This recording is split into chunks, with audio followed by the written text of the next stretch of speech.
کہ اللہ مسبب الاسباب ہے، وہ اسباب کا پابند نہیں ہے، وہ اسباب کا محتاج نہیں ہے، اسباب اس کے محتاج ہیں۔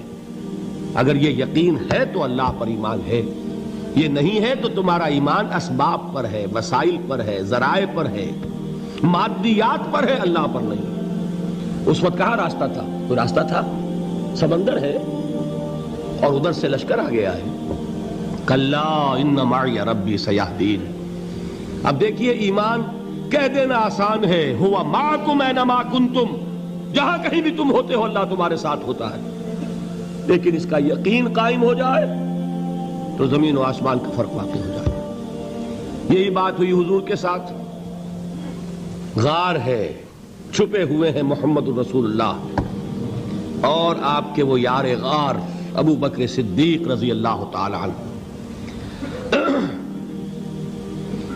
اقبال نے حضرت ابو بکر کی شان میں چند اشعار کہے صرف، لیکن واقعہ یہ ہے کہ بھاری بھاری نظموں پر اور قصیدوں پر بھاری ہے، طویل ترین نظمیں اور قصیدے ہوں ان پر بھاری ہے۔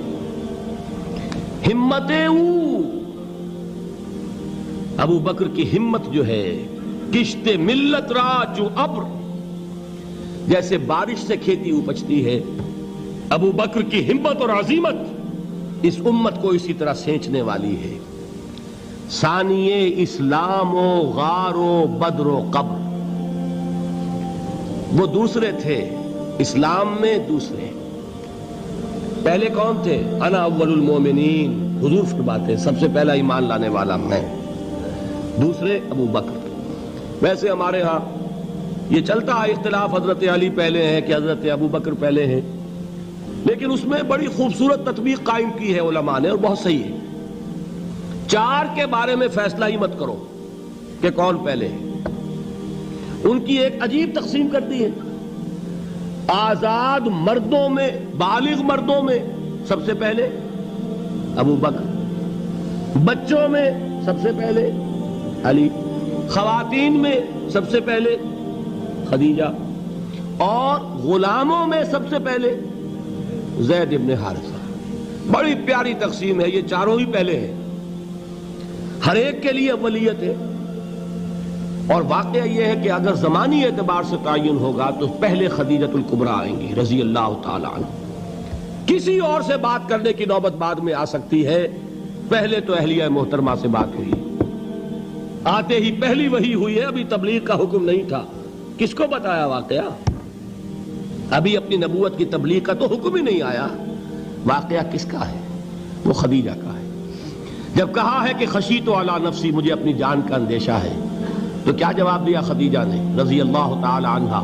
وہ صدیقۃ الکبریٰ ہے۔ صدیقات جو ہے خواتین، ان میں چوٹی پر خدیجۃ الکبریٰ ہے رضی اللہ تعالی عنہا، اور صدیق جو مرد ہیں ان میں صدیق اکبر ہے ابو بکر صدیق رضی اللہ تعالی عنہ، لیکن صدیقات میں چوٹی پر۔ جب حضور نے فرمایا خشیت علی نفسی، کیا فرمایا؟ کیا عرض کیا؟ کیسے تسلی دی؟ نہیں نہیں، اللہ آپ کو ضائع نہیں کرے گا، آپ غریبوں کے ہمدرد ہیں، آپ مساکین کے تکالیف رفع کرنے والے ہیں، آپ بیواؤں کی سرپرستی کرتے ہیں، آپ مسافروں کی خدمت کرتے ہیں، اللہ آپ کو ضائع نہیں کرے گا۔ یہ یقین ہے اس خاتون کے اندر۔ خیر وہ ایک علیحدہ بات ہو جائے گی۔ میرے دل پر حضرت خدیجہ رضی اللہ تعالیٰ عنہ کی شخصیت کا بڑا گہرا نقش ہے، جو وہ کوئی اور ہی وقت اور موقع ہوا تو بیان ہوگا۔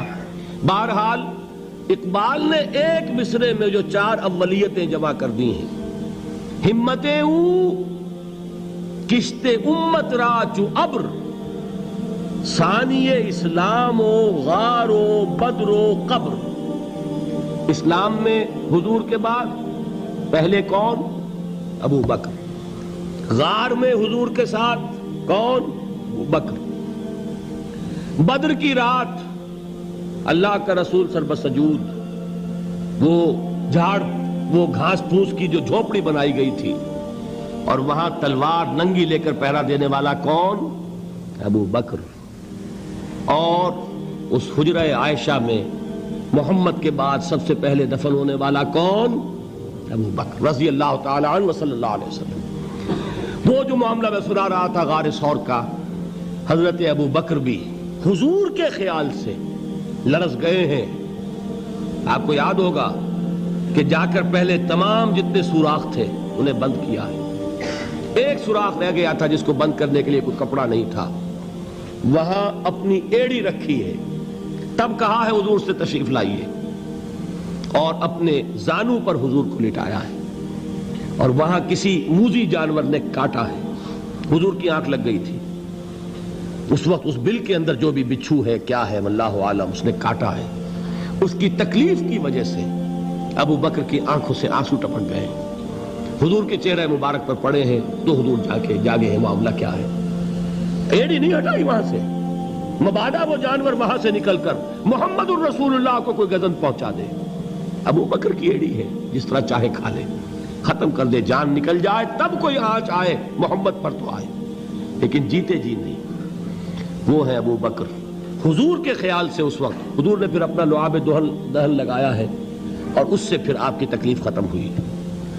جیسے خیبر میں حضرت علی کی آنکھ دکھ رہی تھی, اس کو جو شفا حاصل ہوئی ہے وہ بھی حضور کے لعاب دہن سے ہوئی. تو بہرحال اس وقت انہوں نے کہا ہے کہ اے نبی یا رسول اللہ, اگر اس وقت ان میں سے کسی نے غیر ارادی طور پر بھی اپنے قدموں کی طرف جھانک لیا تو پکڑے جائیں گے. کیا جواب تھا اللہ کے رسول کا؟ لا تحزن ان اللہ معنا. اللہ ہمارے ساتھ ہے, کیوں گھبراتے ہو ابو بکر.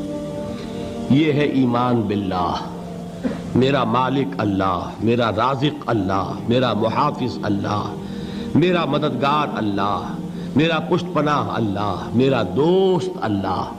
یہ دوستی ہے اللہ کی جو لب لباب ہے, حاصل ہے ایمان کا. اسی کا نام ولایت ہے. اولیاء اللہ کے سروں پر سینگ نہیں ہوتے. جس کے دل میں ایمان راسخ ہو چکا ہو وہی اللہ کا ولی ہے. جسے اللہ پر یقین ہو چکا ہے وہی اللہ کا ولی ہے. جسے یقین ہے اللہ میرے ساتھ ہے, میرا مددگار, میرا پشت پناہ, میرا ساتھی, میرا دوست, میرا محبوب, میرا محب. اللہ اہل ایمان سے محبت کرتا ہے. واللہ یحب الصادقین. ان اللہ یحب الذین یقاتلون فی سبیلہ صفا کانہم بنیان مرصوص. اللہ محبت کرنے والا, اہل ایمان محبوب, اور اہل ایمان محبت کرنے والے اللہ محبوب. والذین آمنوا اشد حبا للہ.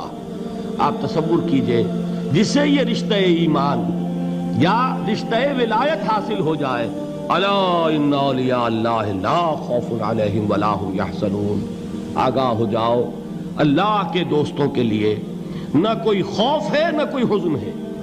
اور میں بیان کر چکا تھا, خوف اور حزن کے خاتمے ہی کا نام امن ہے. زوال خوف, زوال حزن. یہ خوف اور حزن کیوں آتے ہیں بار بار؟ اللہ تخافوا ولا تحزنوا, دونوں آ گئے. الا ان اولیاء اللہ لا خوف علیہم ولا هم یحزنون, پھر وہی دو. وہ کیوں ہے؟ خوف ہوتا ہے کسی مستقبل کی بات کا, یہ نہ ہو جائے, وہ نہ ہو جائے, یہ نقصان نہ پہنچ جائے, یہ تکلیف نہ ہو, یہ غضب نہ آ جائے. خوف ہے مستقبل سے. حزن ہے یہ کیوں ہوا, یہ نہیں ہونا چاہیے تھا, یہ میرا فلاں چیز میرے ہاتھ سے جاتی رہی ہے, فلاں موقع نکل گیا, اب بیٹھے ہوئے ہیں اندر ہی اندر کڑ رہے ہیں, صدمہ ہے اور رنج ہے. اور جو اللہ پر ایمان رکھتا ہے وہ جانتا ہے ما اصاب من مصیبت فی الارض ولا فی انفسکم الا فی کتاب من قبل ان نبرأها ان ذلک علی اللہ یسیر لکی لا تعصوا علی ما فاتکم ولا تفرحوا بما آتاکم واللہ لا یحب کل مختال فخور. اس زمین میں یا تمہاری جانوں میں کوئی تکلیف, کوئی مصیبت نہیں آ سکتی سوائے اس کے کہ جو اللہ نے لکھ دی ہو, اس سے پہلے کہ وہ ظاہر ہو. جس کو یہ حقیقت معلوم ہو گئی اس کو یہ طرز عمل اختیار کرنا چاہیے. جو چیز چھن جائے, جاتی رہے, چھوٹ جائے, اس پر افسوس نہ کرو. کس نے چھینی؟ دوست نے. دوست کے فیصلے پر شکایت. دوستی کو بٹا لگا رہے ہو, سرے تسلیم خم ہے جو مزاج یار میں آئے. اگر دوستی ہے تو پھر تو تمہیں گردن جھکانی چاہیے کہ ہر ساقی ماریخت عین الطافست, جو بھی میرا ساقی میرے پیالے میں ڈال دے اس کا کرم ہے. جو اس کی طرف سے آئے اس پر کوئی رنج نہیں, کوئی صدمہ نہیں, کوئی غم نہیں, کوئی شکایت نہیں, کوئی شکوہ نہیں.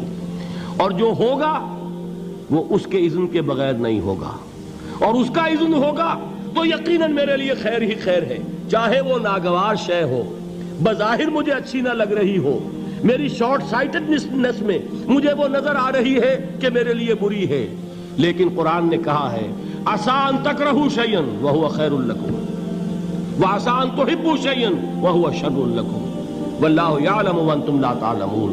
ہو سکتا ہے تم کسی چیز کو ناپسند کرو درحال ہے کہ اسی میں تمہارا خیر ہو، اور ہو سکتا ہے تم کسی چیز کو پسند کرو درحال ہے کہ اس میں تمہارا شر ہو۔ اللہ جانتا ہے، تم نہیں جانتے۔ جب مجھے یہ بات معلوم ہو گئی، میں نے اپنا معاملہ اللہ کے حوالے کیا۔ سپردم بے تو مایا خیش را تو دانی حساب کم و بیش را، اے رب جو تو چاہتا ہے وہ ہو، تیرے علم میں جو شے میرے لیے خیر ہے وہ ہو جائے، میری کوئی پسند نہیں، میری کوئی چاہت نہیں، یہ ہے راضی برضائے رب۔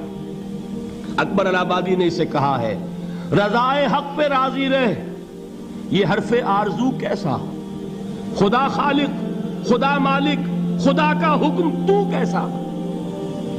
جب میں آ گیا بیچ میں، میری پسند، میری مرضی، میری خواہش، میری چاہت، یہی تو شرک ہے۔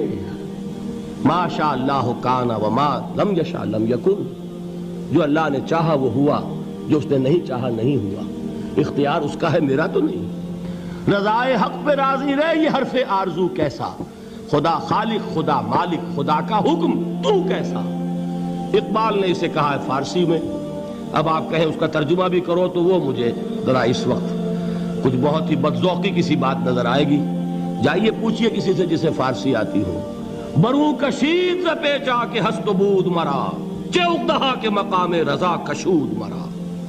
مجھے تو تمام پیچ و خم سے نکال دیا اس مقام رضا نے، میں راضی برضائے رب ہوں، جو فیصلہ اس کا میں اس پر راضی۔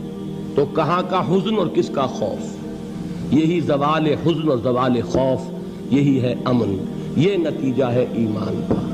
تو جان لیجئے یہ ہے لب لباب، یہ ہے حاصل ایمان کا، یہ ہے تو ایمان ہے، یہ نہیں ہے تو ایمان نہیں۔